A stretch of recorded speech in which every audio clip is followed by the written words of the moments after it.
الحمد لله نحمده ونستعينه ونستغفره ونؤمن به ونتوكل عليه ونعوذ بالله من شرور أنفسنا ومن سيئات أعمالنا ومن يهده الله فلا مضل له ومن يضلله فلا هادي له وأشهد أن لا إله إلا الله وحده لا شريك له وأشهد أن محمدا عبده ورسوله أما بعد فإن خير الحديث كتاب الله وخير الهدي هدي محمد صلى الله عليه وسلم وشر الأمور محدثاتها وكل محدثة بدعة وكل بدعة ضلالة وكل ضلالة في النار. أعوذ بالله السميع العليم من الشيطان الرجيم. بسم الله الرحمن الرحيم. فإذا قضيت الصلاة فانتشروا في الأرض وابتغوا من فضل الله. وقال في موضع آخر وأحل الله الربا وأحل الله البيع وحرم الربا. ہر قسم کی حمد و ثنا اسی وحدہ لا شریک کے لائق و صلوات ہے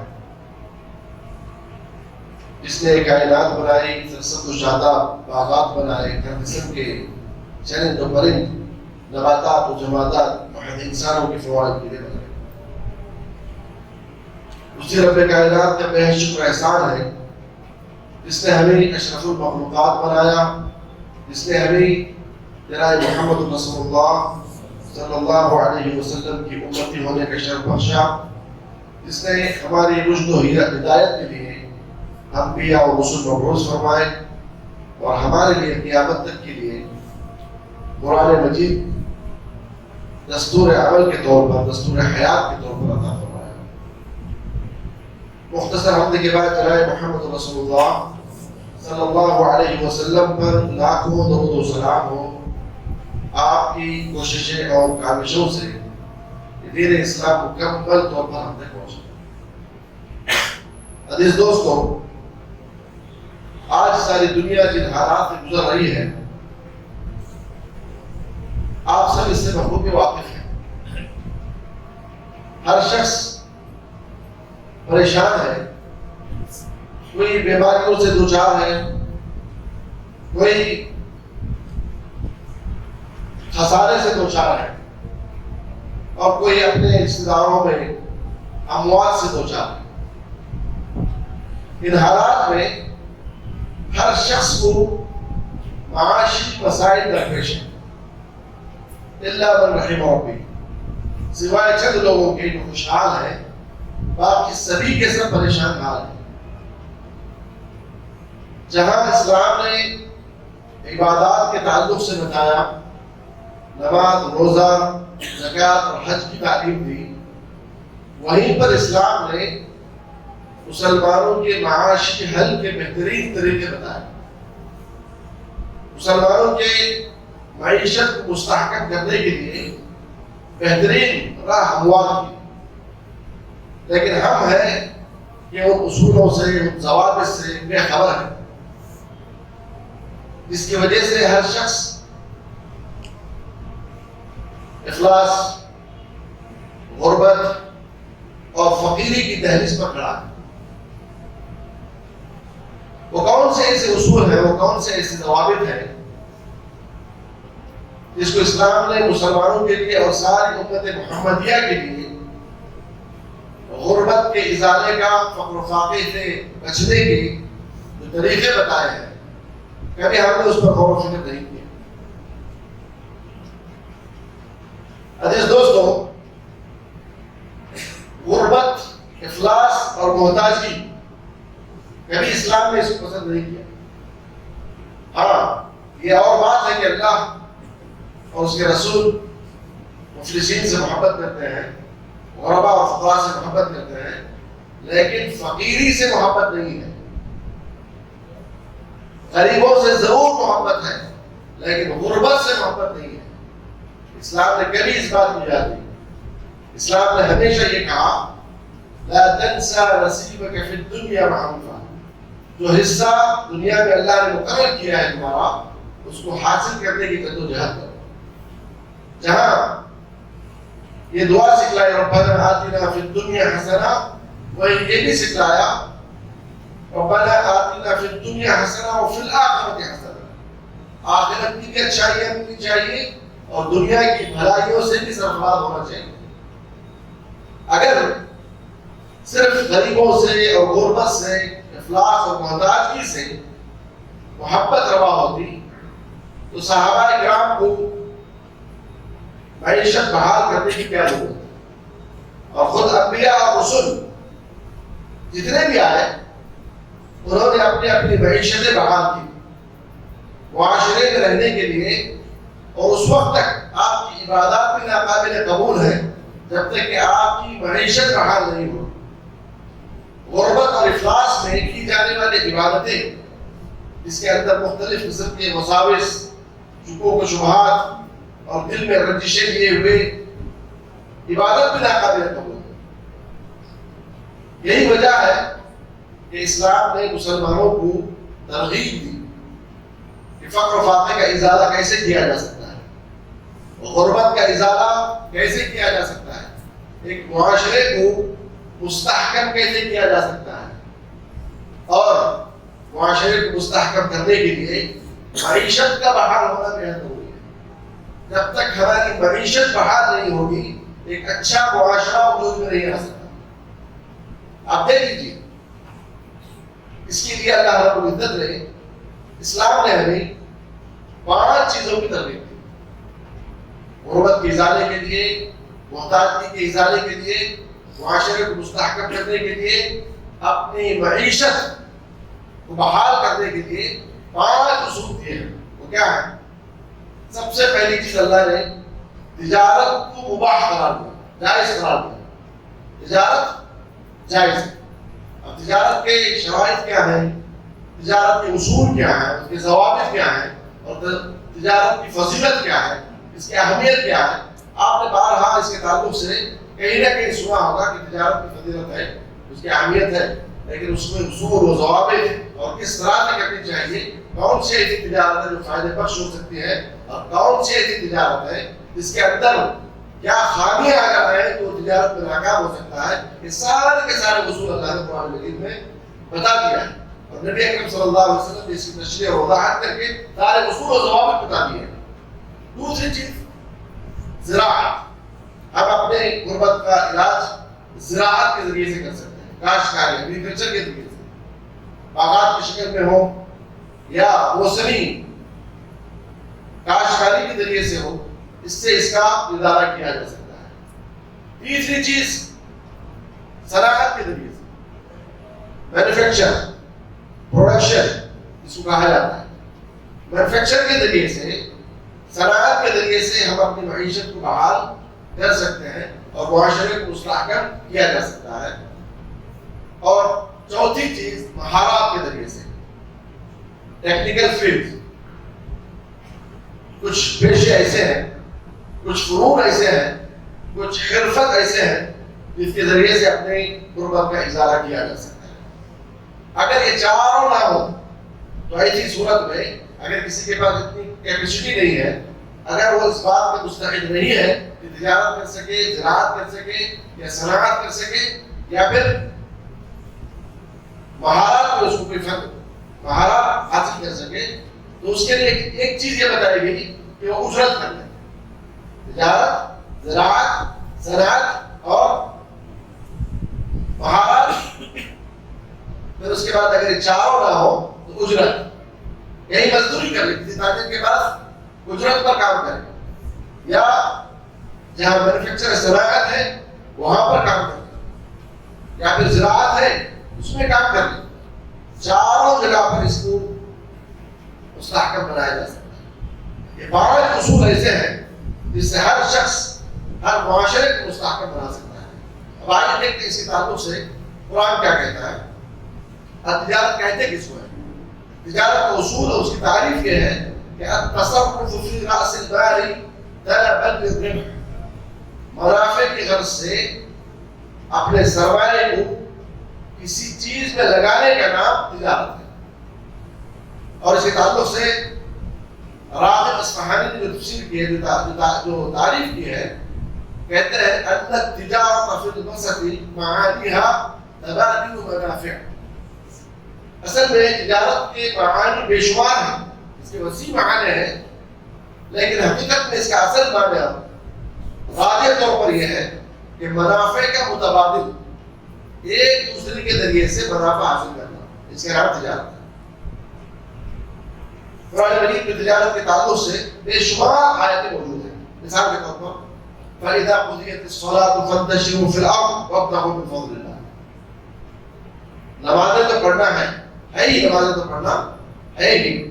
نمازوں سے جب فارغ ہو جاؤ تو زمین میں پھیل جاؤ اور اپنا رزق تلاش کرو. نمازوں کے بعد حلال رزق کی جستجو میں اللہ کے زمین میں بکھیر جاؤ اور تمہیں رزق ملے گا. ان پرندوں کو دیکھو جو اپنے لیے اسٹاک نہیں کرتے، اپنے لیے رزق لا کر جمع نہیں رکھتے، بلکہ صبح اللہ پر بھروسہ کرتے ہوئے اپنے گھونسلوں میں بیٹھے نہیں رہتے، بلکہ نکلتے ہیں اپنے گھونسلوں سے، تب جا کر انہیں رزق نصیب ہوتا ہے. اور جب شام میں لوٹتے ہیں تو تب وہ خماس پیٹ بھرے ہوئے ہوتے ہیں. یہاں بعض مسلمانوں کو یہ غلط فہمی ہوئی ہے کہ ہمارا رزق ہم جہاں رہیں گے وہیں پہنچا دیا جائے گا. یہ سب سے بڑی غلط فہمی ہے کہ ہم اپنے گھروں میں بیٹھے رہیں اور رزق پہنچا دیا جائے بنا ممکن ہے. اور ہم مسجدوں کے کونے پکڑ لیں اور یہ تصور کریں کہ ہمارا رزق ہمیں مل جائے گا، یہ بھی بڑی غلط فہمی ہے. ہمیں اپنے گھروں سے، اپنی مساجد سے جستجو رزق حلال کے لیے نکلنا ہوگا. جب تک ہم باہر نہیں نکلیں گے، زمین میں اپنا رزق تلاش نہیں کریں گے، اس وقت تک اس کی غربت، اس کے افلاس اور اس کی محتاجگی کو کوئی دور نہیں کر سکتا. لوگوں میں غلط تعصب پیش کیا گیا ہے. اور ایک جگہ اللہ نے فرمایا لا تأكلوا أموالكم بينكم بالباطل إلا أن تكون تجارة. تم اور لوگوں کے مال کو آپس میں غلط طریقے سے، باطل طریقے سے ہڑپ مت کر جانا. تجارت ہو تو آپس کی رضامندی، باہم رضامندی سے تجارت کی جائے. خرید و فروخت ایک دوسرے کی رضامندی سے کی جائے. کسی ایک کو ناراض کر کے خریدنا، اس کے ایک الگ احکامات ہیں. اور اللہ نے وَأَحَلَّ اللَّهُ الْبَيْعَ وَحَرَّمَ الرِّبَا، اللہ نے تجارت کو حلال کیا، خرید و فروخت کو حلال کیا اور سود کو حرام قرار دیا.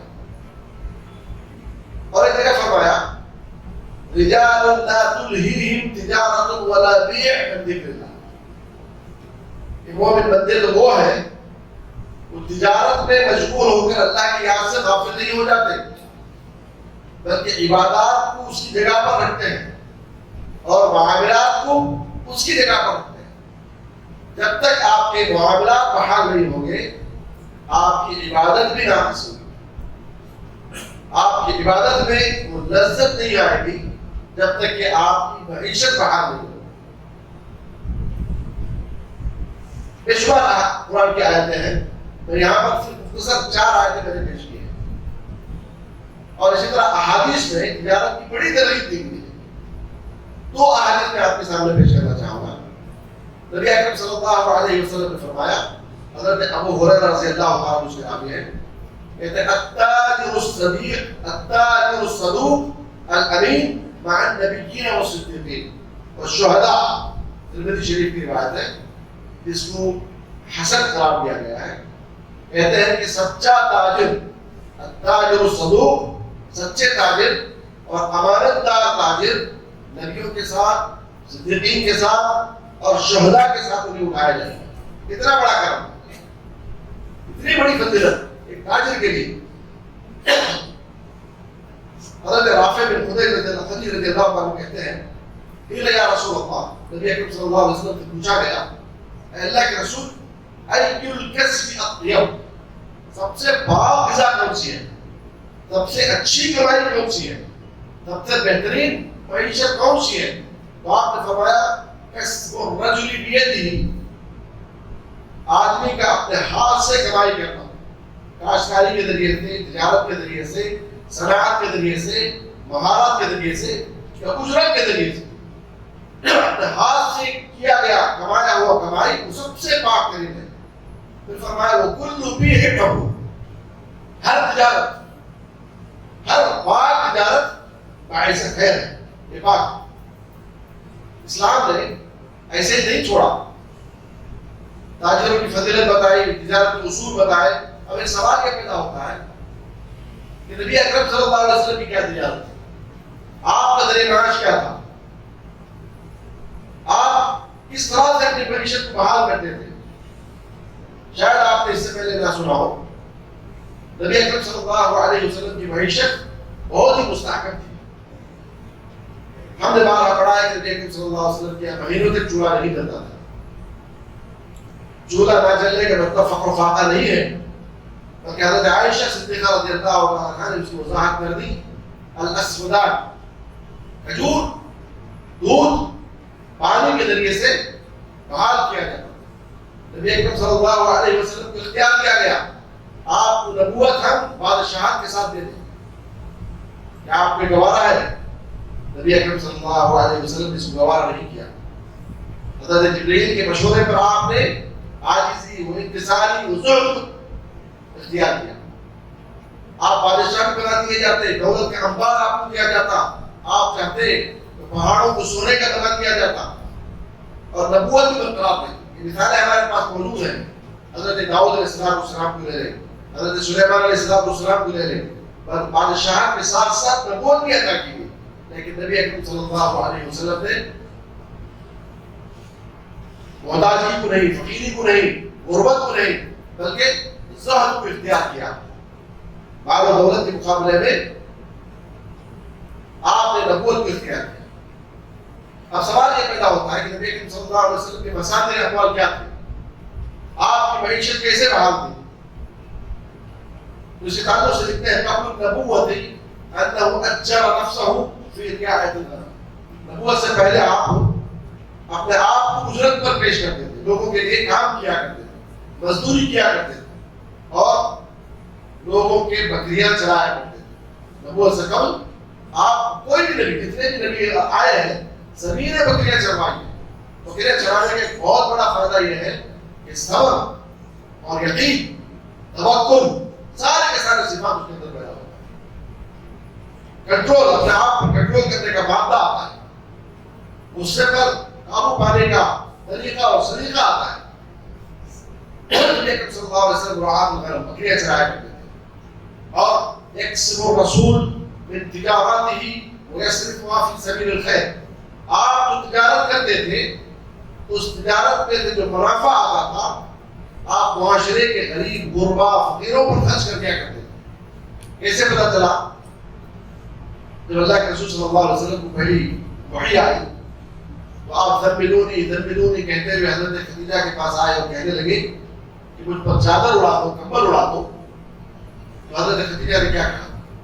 یہی کہا تھا اللہ یخزیک اللہ تمہیں کبھی برباد نہیں کرے گا. تقسیم الکل، تقسیم المعدوم، آپ غریبوں کو کما کر دیتے ہیں. وتعین علی الحق علی نوائب الحق، آپ حقدار کا حق دلاتے ہیں. آپ معاشرے کے یتیموں بیواؤں کا خیال رکھتے ہیں. اللہ آپ کو ضائع نہیں کرے گا. اور اس کے علاوہ نبی اکرم صلی اللہ علیہ وسلم کو آپ کے والدین سے اور حضرت خدیجہ سے جو وراثت ملی تھی وہ بھی آپ کی معیشت کو مستحکم کرنے کے لیے کافی تھی. وہ کیا تھا؟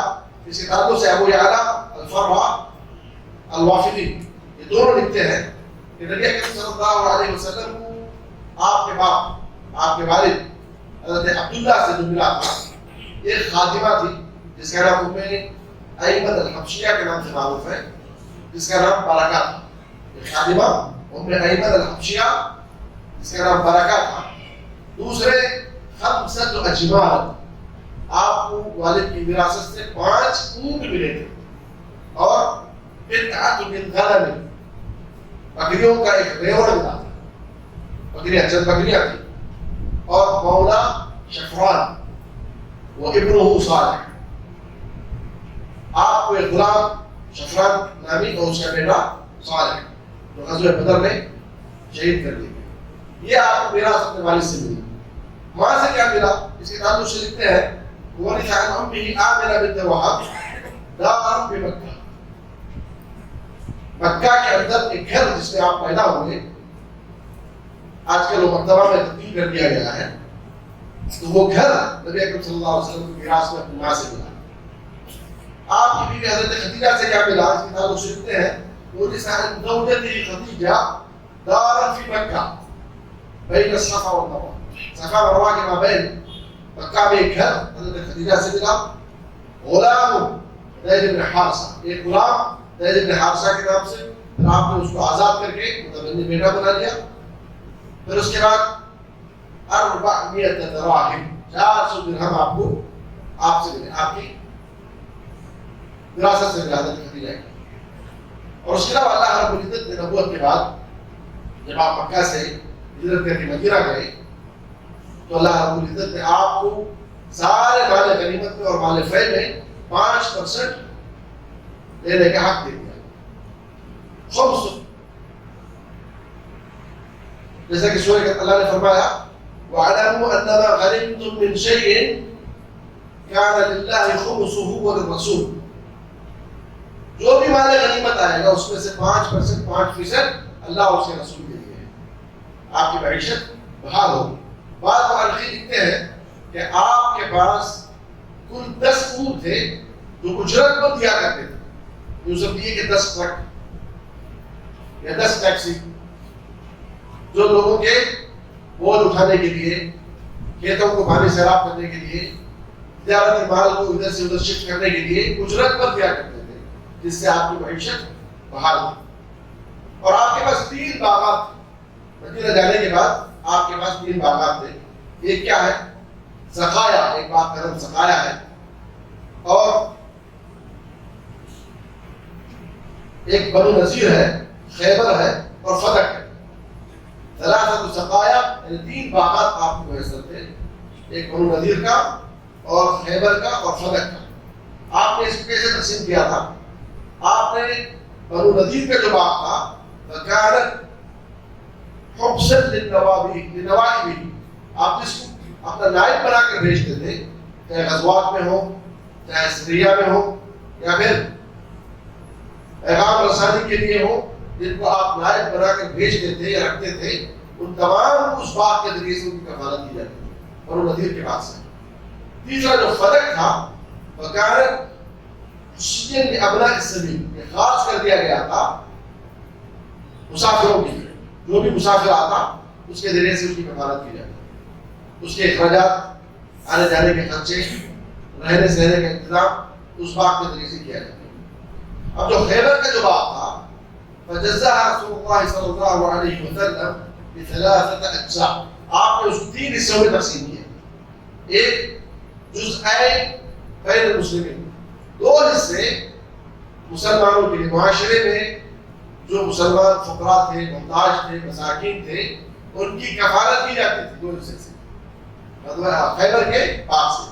اور ایک حصہ جزء نفقہ لأہلہ، ایک حصہ اپنے اہل و عیال کی کفالت کے لیے آپ نے مختص کیا ہوا تھا، جس کو سنن ابو داؤد نے تفسیر کے ساتھ بیان کیا ہے.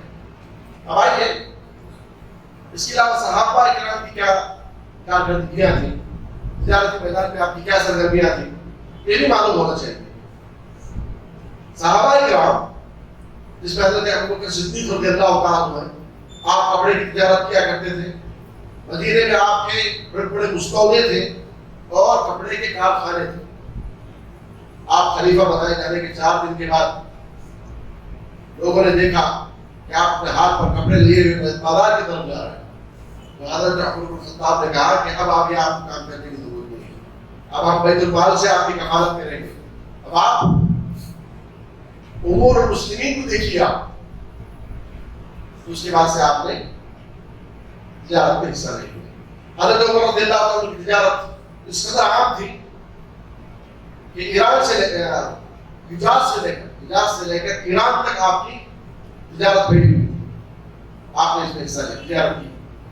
حضرت عثمان رضی اللہ تعالیٰ عنہ بادشاہ فروشی، جس کو کرانی کہا جاتا ہے، کرانی کی دکان جس کو کہا جاتا ہے، جس کے اندر تیل، آٹا، گھی، مسالے، سارے کی ساری چیزیں آتی ہیں، اس کا کاروبار کیا کرتے تھے آپ؟ یا یوں سمجھیے کہ فوڈ امپورٹ اور ایکسپورٹ کیا کرتے تھے.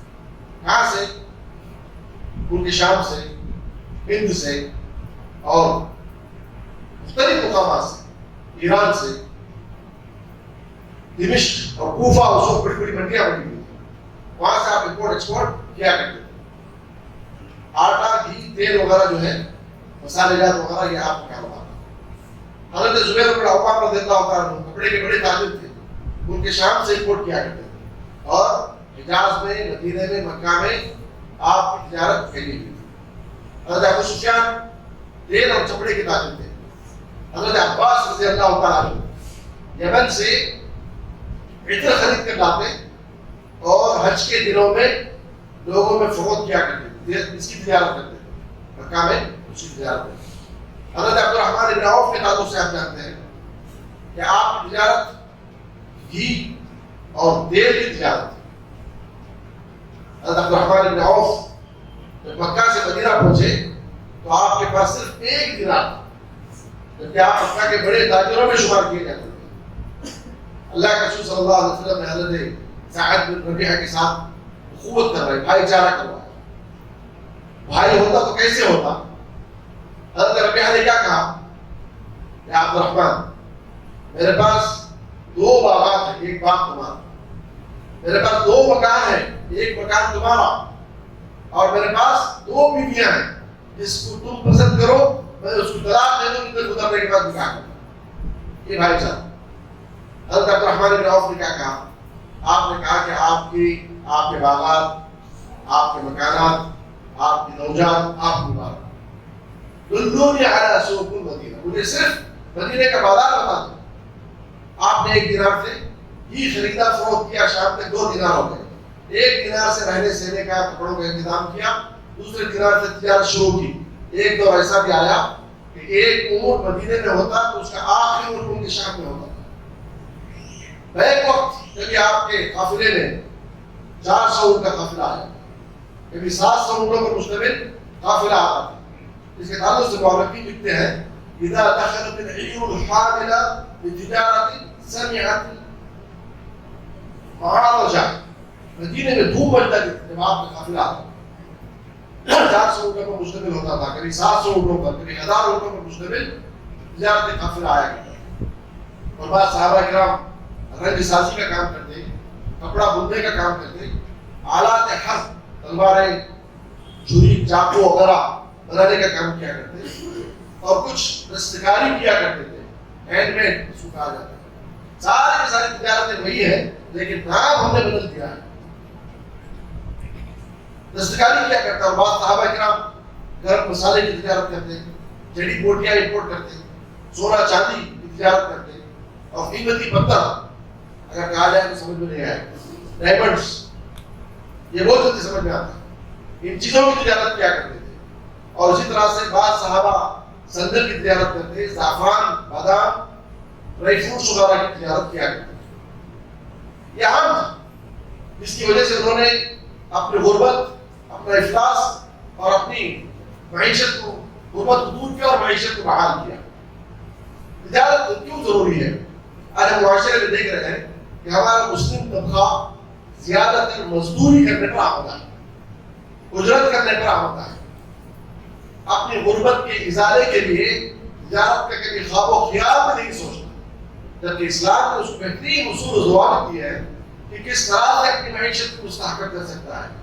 یا تو وہ زمین کو کسی سے لیز پر لے کر زراعت کر سکتا ہے، اگر کچھ ہنر سیکھ لے تو مینوفیکچر کے ذریعے سے صنعت کو برقرار کر سکتا ہے، مستحکم کر سکتا ہے. اگر یہ بھی نہیں آتا تو کچھ ٹیکنیکل کورسز کے ذریعے سے، مہارات الفنیہ جس کو کہا جاتا ہے، یہ سیکھ کر اپنی معیشت کو بحال کر سکتا ہے. لیکن نہیں، ہم نے باپ داداؤں کو مزدوری کرتے دیکھا ہے، وہی کریں.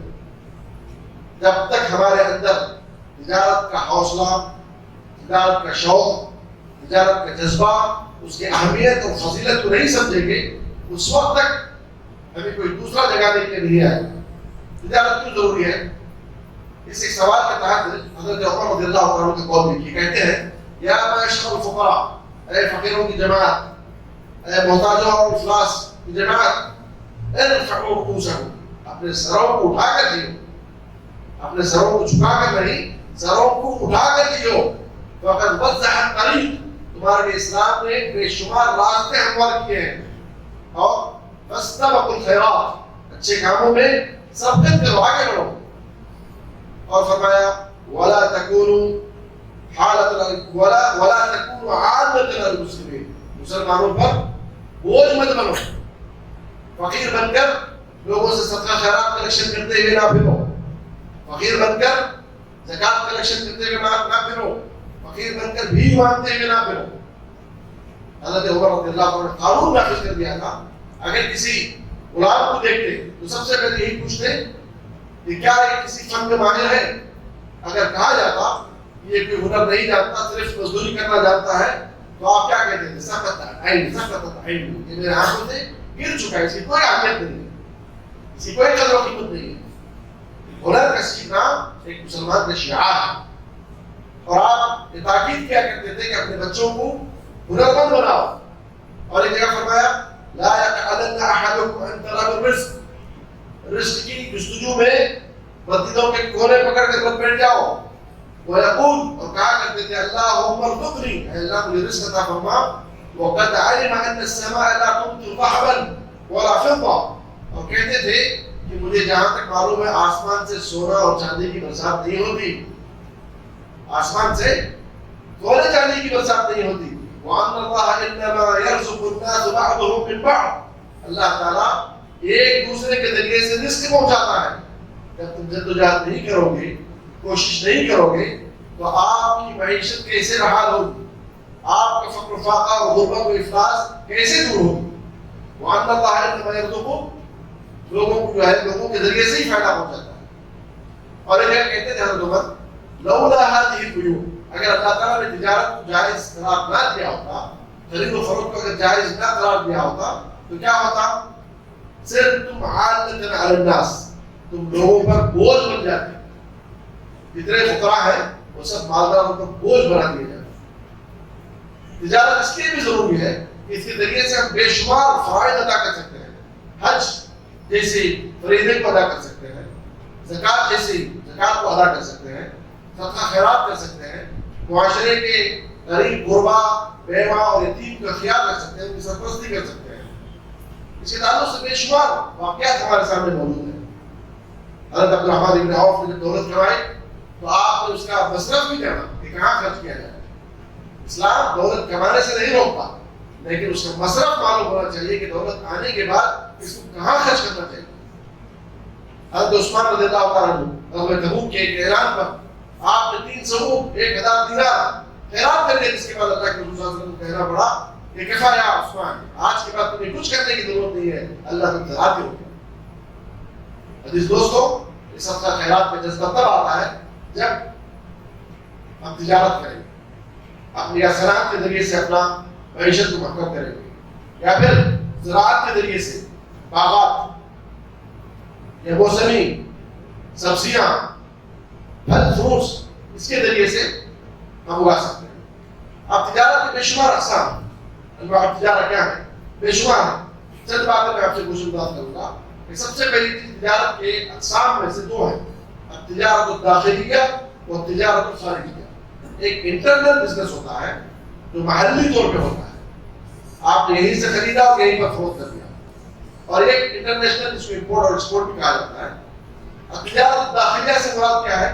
تجارت الجملہ، اس میں 2 قسمیں ہیں، اس میں 2 اقسام ہیں۔ داخلی تجارت کی 2 اقسام ہیں، ایک ہول سیل بزنس اور ایک ہے تجارت التجزع، ریٹیل بزنس، ایک ہول سیل اور ریٹیل۔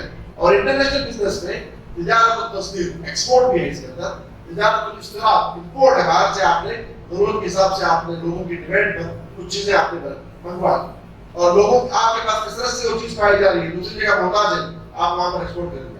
ان دونوں کے درمیان ایک تجارت ٹرانزٹ ہوتا ہے، یعنی آپ کہیں سے امپورٹ کریں، اس کی ری پیکنگ کریں اور دوسری جگہ ایکسپورٹ کریں۔ اس کے بے شمار اقسام بتائے گئے ہیں، اس کے کچھ شروط ہیں۔ تجارت کو کامیاب کرنے کے کچھ شروط ہیں. وہ شروط کیا ہے؟ اس کے تعلق سے اسلام نے تجارت کے 7 شرائط بتایا. سب سے پہلی چیز رضا البائع والمشتری.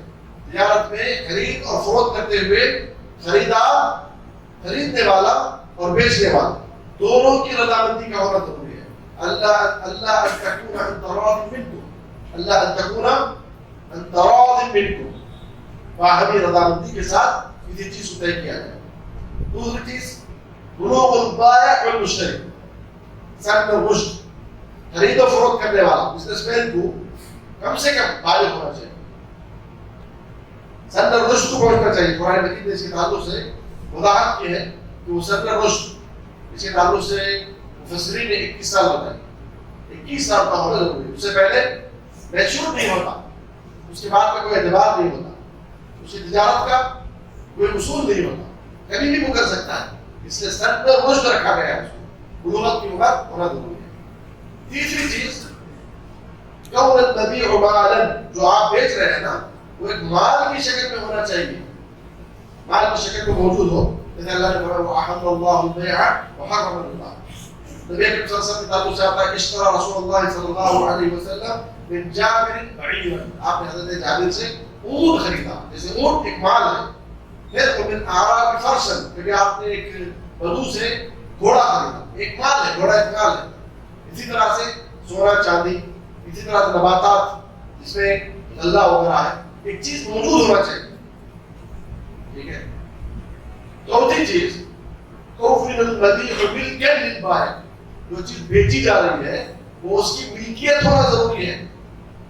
میں اگر یہ کہوں کہ فلاں گھر بیچ دو، کس کا نہیں ہے؟ کسی کا گھر کسی کو بیچ دیں، یہ اسلام اس کی یاد ہے. وہ آپ کی ملکیت ہونا چاہیے، ملکیت تامہ جس میں آپ کا کنٹرول ہو. اور یا تو ماذن بالتصرف، یا تو اس کی اجازت ہونی چاہیے آپ کے پاس، آپ اتھورائز ہونا چاہیے. جیسے ڈیلر ہے، اتھورائز ڈیلر اگر ہے اس کو بیچنے کا اختیار دیا گیا ہے.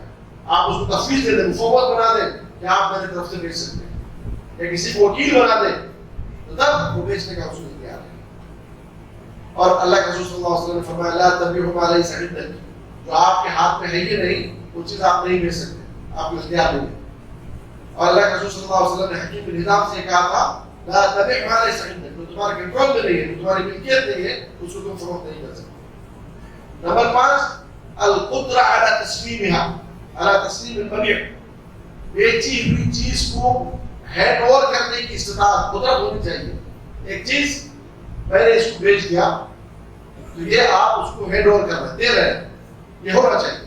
اگر چیز نہیں ہے تو اس کے ڈاکومنٹ ہونے چاہیے. گھر آپ نہیں دے سکتے، اس کے ڈاکومنٹ دیے جا سکتے ہیں. یا یہ ایک چیز ہے. اور ایک معرفت ما یتم بیعہ وثمنہ، چھٹی چیز یہ ہے کہ آپ نے کیا چیز خریدا ہے اور کیا اس کی قیمت ہے، یہ طے ہو جانا چاہیے، معلوم ہونا چاہیے. مثال کے طور پر کہیں لے کر گئے جنگل میں، یہ کوڑے کا فرق سے تھے 2 سیٹ تمہارے، کون سے بھائی نہیں پتا، نہیں معلوم، یہ 2 ایکڑ تمہارا، ایسے نہیں ہوتا. کیا چیز اس کی حد بندی ضروری ہے، یہ چیز یہ اس کی قیمت ہے، اس کا طے ہونا ضروری ہے. ان یکون العقد متجزا لا معلقا، اگریمنٹ جو کیا جائے تو مجزا ہونا چاہیے، اس کے اندر گنجائش، تنفیذ کی گنجائش ہونی چاہیے. وہ وہاں کوئی باتیں نہیں ہونا چاہیے، سیکریٹس یا کوئی ایسی چیزیں اس کے اندر رکھ دیا گیا کہ بعد میں اس کو پریشان کر دیا جائے گا، بعد میں اس کو ہے نا کیس میں الجھا کر کورٹ کے حوالے کر دیا جائے گا. اس طرح کی چیزیں نہیں ہونی چاہیے. اب عقد مجزا کیا ہے؟ اس کے تعلق سے 7 شرائط. کیا چیز؟ شروط الجلیس، ایک مجلس میں فیصلہ ہونا چاہیے اٹھنے سے پہلے. المتعاقدین، التدلیس، العیب، الصفہ، تقریباً 7 چیزیں اس کے تعلق سے بتائے گئے ہیں. اس کی وضاحت کسی اور کو کی جائے گی. تجارت کے اصول بھی ہیں. اصول کیا ہے؟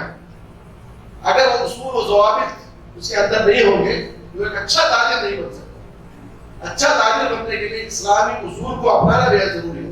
سب سے پہلی چیز ذکر اللہ تعالی عند دخول السوق. آپ مارکیٹ میں جا رہے ہیں، داخل ہونے سے پہلے دعا کرنی چاہیے، اللہ کا ذکر کرنا چاہیے.